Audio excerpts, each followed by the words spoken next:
What are these? These, my friends, are the end of the world as we know it. He's an expert in generations, managing change, leadership, and trust.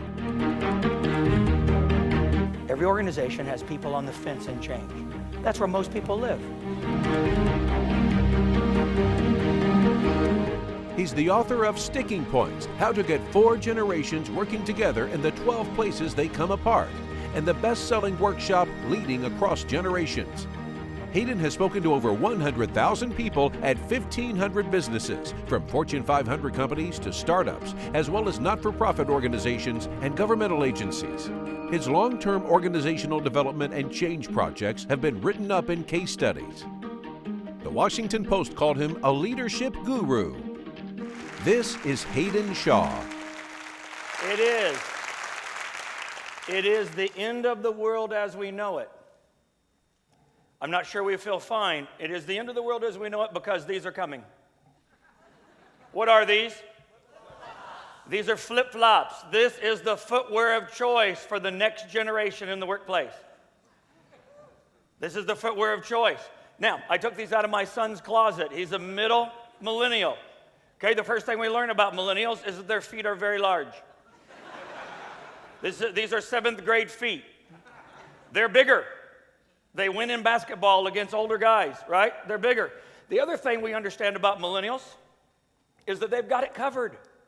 No sweat. These are his everyday flip-flops, and these are his dress flip-flops. You got it. These are his everyday, and these are his dress. Things are covered. We went to my parents' 50th anniversary party, and I said, put some shoes on. Well, I got shoes on, Dad. Put some dress shoes on. These are our dress shoes. Now, in my generation, these were not shoes. This wasn't even footwear. This is what you wore at a KOA campground because you saw the feet of the people 2 campsites over, and you did not want your feet touching the same shower house floor that their feet touched. You bought these at a dime store for a dime, and then you wrapped them in plastic and disposed of them as if it was radioactive. Right? That's what you wore them for. You wore them at the beach because men didn't wear sandals. Men wore shoes. Men hid their feet like men. Right? Traditionalists wore dress shoes all the time. Baby boomers would wear tennis shoes. Generation Xers are the first generation to bring us men in Birkenstocks. Except the Xers had the decency to cover them up with socks until leading men's magazines had articles by women saying, look, cut the socks with the Birkenstocks. Not so attractive, right? So I know it's just my generation, but I don't think men should be wearing sandals. They have big, hairy, knobby toes. Cover them up. If you have ugly feet, cover them up. That's right. I am not being sexist here. Many women have ugly feet. That's right. If you're a lady with big old hawk toes, putting nail polish on the talons does not do any good. So this is not sexist. I don't care what gender you are. If your feet are ugly, cover them up. Right? Cover them up, because it's the end of the world as we know it. Generations. Now, my father doesn't call these things flip-flops. What's my father call these? Thongs. He calls these thongs, which crack my kids up because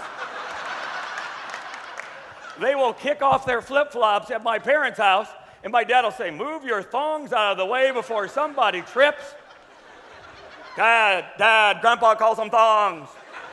Grandpa calls them thongs. You know, it's just awkward when you have the little sit down with your father and explain to him what a thong means today. It's just an awkward family moment.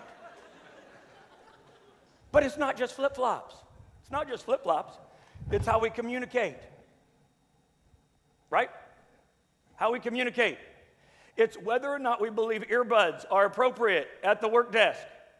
It's meetings. It's what start time means. 8-ish or 10 minutes till 8, right? It's how we get things done. It's when we work. It's who makes the decisions. Flip-flops is just one small example of the fact that we even use language differently. It's as if we were from different countries. Wouldn't it be easier if we were from different countries? If we were from different countries, we would say, let me understand you.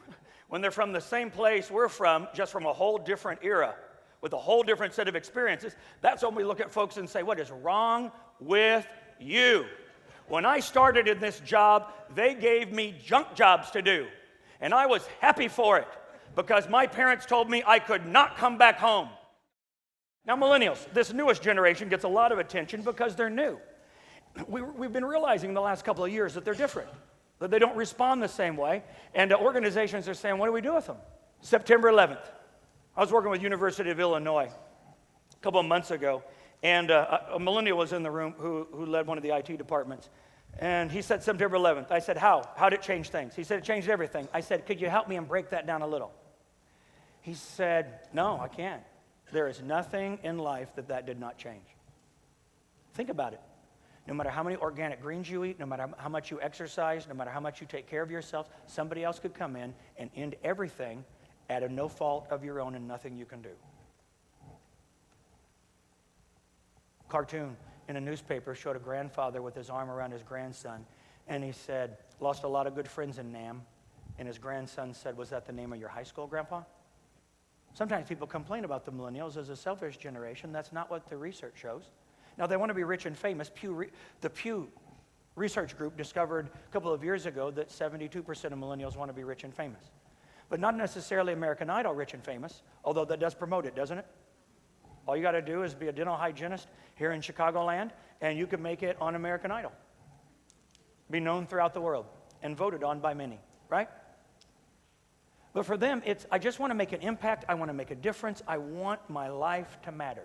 September 11th, if you lead an organization, if you're a manager and you don't help your millennials figure out why they're doing what they're doing, and you hand them the junk jobs because you had to do the junk jobs when you started, you are setting yourself up for turnover.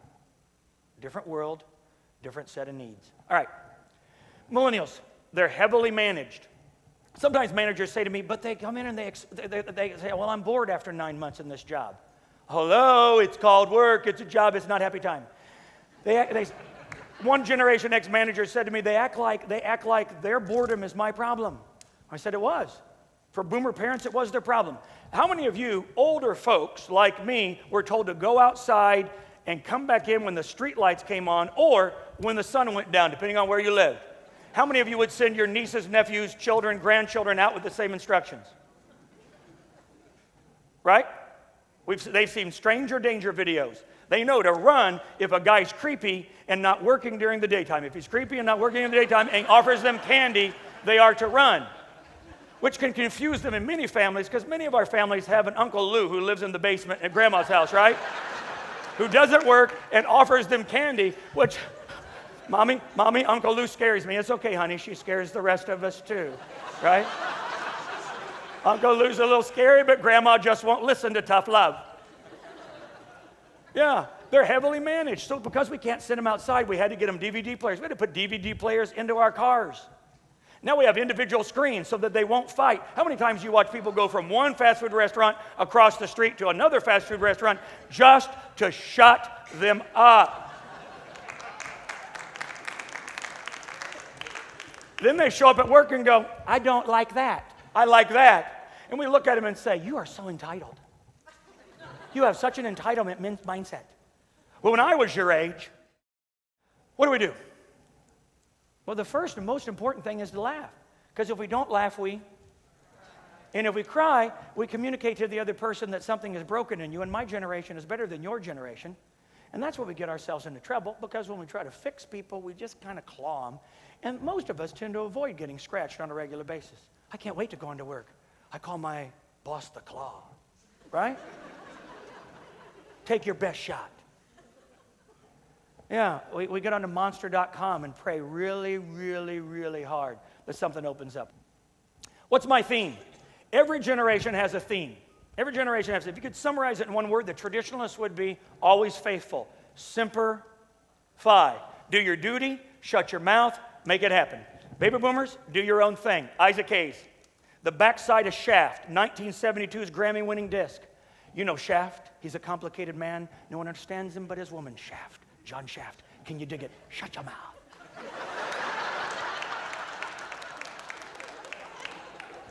But on the backside of Shaft, was a 14-minute song called Do Your Own Thing, where Isaac Hayes, Black Moses, Isaac Hayes is wearing nothing but a gold chain mail, full-length suit with black pants and some kind of like Alaskan boots, fur boots. And they play for 14 minutes and they sing only. It was a very funkadilicious song, right? Funkadilicious, but he sings only one thing over and over again, do your own thing.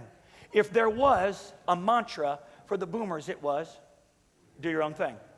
Okay? For the Xers, it was get real. How many commercials had get real in it? How many television shows and songs? There were even TV series that used the word real in the title. Get real. Remember Joe Isuzu?